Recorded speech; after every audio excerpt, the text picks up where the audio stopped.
I am picking the Jets to win this game. God, I would go 24-14. I think the Patriots can generate some offense, but the Jets defense is tough enough where, like, I don't know if we see 3 touchdowns from Drake Maye again in this game. I think it's still a pretty solid performance from him. I just can't go so far as to say that they're going to do it again and score 3 touchdowns against a defense as good as the Jets. And I do think the Patriots defense will continue to struggle, but once again, maybe not to the same degree that they did against the Jaguars.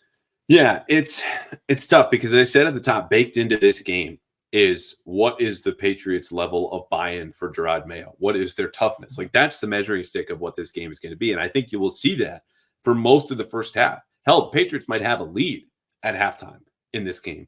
But ultimately, as I say many times, the talent is the talent.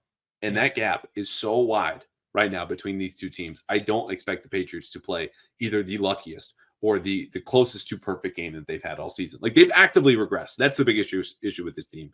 And that's why it's on coaching, is that they've just regressed from weeks 1 and weeks 2.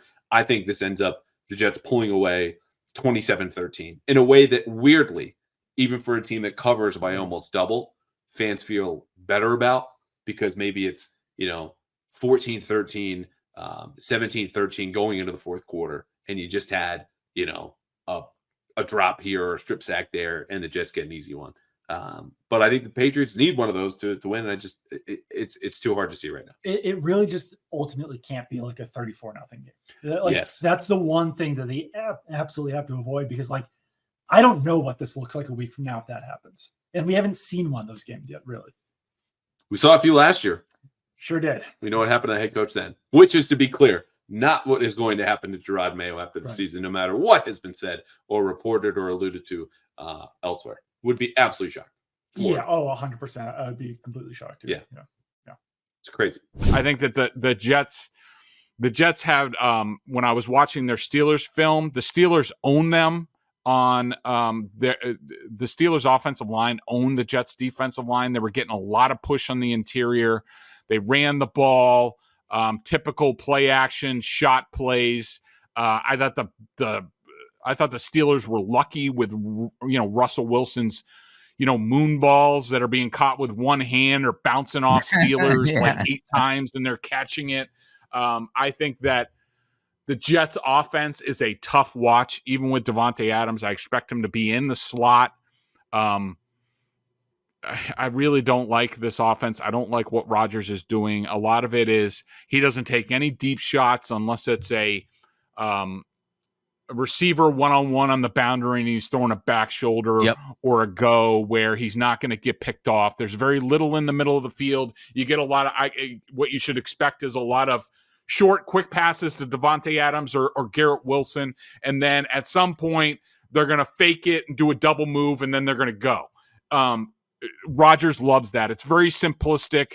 I would say the route concepts might be worse than the Patriots at this point in time. And Rodgers, sometimes he just favors Adams. He doesn't stay with route concepts. It's a tough watch, but the fear is that all of a sudden they start to click this week and they start to get on a roll. And then there's an avalanche because I think there's a lot of built up stuff there with the Jets defense. So, long story short, I don't know what to expect out of the Patriots. I don't know what to expect out of the Jets, but there's no question that the Jets are favored to win this week.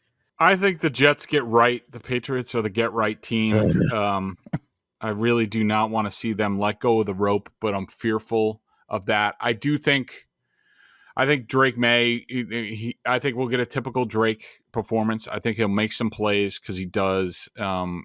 He's seeing things better. It seemed like the Steelers targeted DJ Reed a lot in that game. I think they will do that. But sorry. I'm going to pick the Jets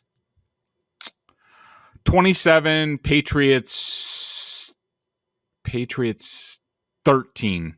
27-13, I think the Jets win. When you're talking about Quincy Williams, he's one of the most explosive linebackers in the NFL, all-pro linebacker last year. So you're really going to have to make sure you are getting that initial push. Like I know David Andrews said, I think it was last season, when it comes to those combos, the second level is important, but you at least need to get push up front so that there's at least somewhere for the running back to go. So both of those things are absolutely going to be key for the Patriots establishing the run. And finally, having a balanced offense, which Giardi Maye has harped on throughout this week. I think both of the press conferences that we've been in, he's mentioned wanting to be balanced on offense. I mean, they were so run heavy to start. They really leaned on that with Jacoby, and they wanted him to throw when he could and things like that. But they really leaned on it early, and now they've not that they've went away from it, but it's just been so inefficient. I think it's for a multitude of reasons. I mentioned Armando earlier, but also it's the changes up front and having to sort of establish I keep saying, but 5 guys looking through the same lens and establishing your run lanes that way. It's not going to happen when you're constantly rotating guys through. So hopefully this week,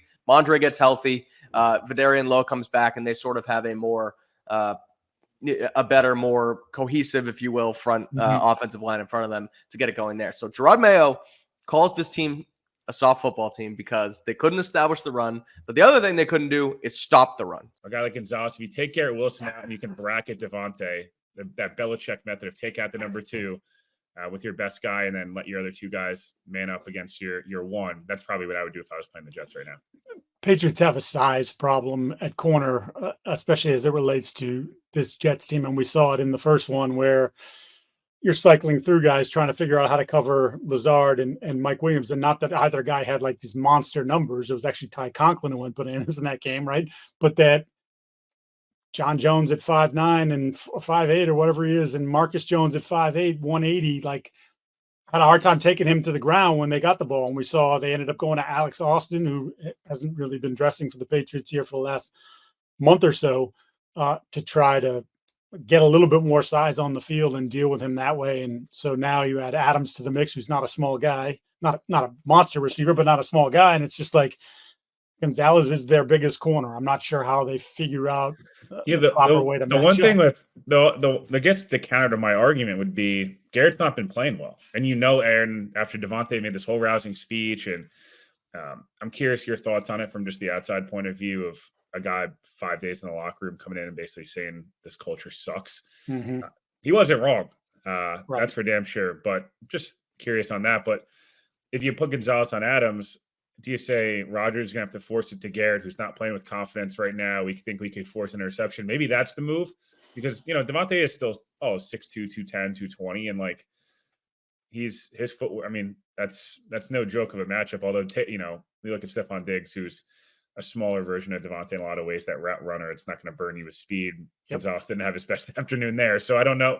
I'm not sure the plan. But if I'm the Patriots, if Rodgers isn't healthy, I know they blitzed him a ton last time and it bit them, but it's because Rodgers moves really well. If he's not going to move well on Sunday afternoon, maybe you go to that method and just say, hopefully we force 1 or 2 and he gets restless, because the Broncos and Vikings game and specific, he struggled with pressure, which is something he's never really done in the past. But again, at the current state of his body, I'm not sure pressure is the best. It's one of the things I had in my notes, that if I'm the Patriots, just based on how he's looked and physically what he's dealing with currently, you got to go after him. Running the ball and stopping the run are going to be 2 huge components of this game, because the Jets defense you can run on. You haven't been able to run the football lately. You want to get back to that.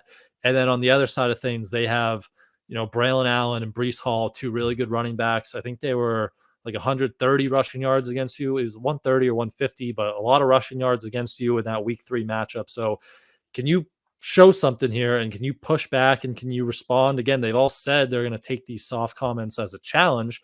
So can you kind of answer the bell and, as you said, make a play, or, show your toughness, and, they'll have a chance to kind of do that in the run game this week. Yeah. To me, it's kind of like, can you give me the Seahawks game again?